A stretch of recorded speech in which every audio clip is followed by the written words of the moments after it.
Chambonneau-Saint-Martin est un point de passage très fréquenté et connu, notamment pour ses marchés. Le château fut construit autour du XIIe siècle.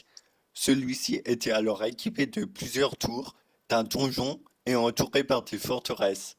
Cette motte castrale était composée d'une haute cour qui comprenait notamment le donjon qui servait de refuge en cas de guerre et la basse-cour qui accueillait les bâtiments nécessaires à la vie du château. Les tours carrées étant vulnérables, ce castrum fut construit avec des tours rondes qui assurèrent une défense active et sont plus résistantes aux projectiles et limitant les angles morts. Il aurait donc été construit sous Louis VI le Gros ou Louis VII.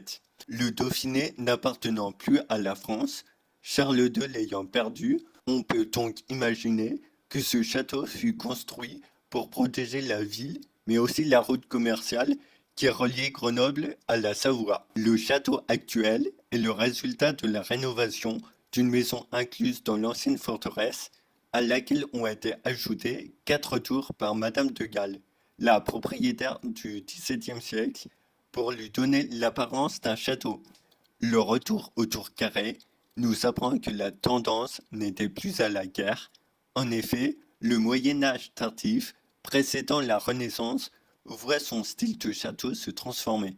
En 1855, la nouvelle propriétaire, Madame de Miribel, aménage le château, notamment par la construction d'une fontaine et l'abaissement des murailles. Rappelons toutefois que, durant cette période, la France connut le Second Empire, une époque où les châteaux étaient moins utiles à l'armée qu'auparavant.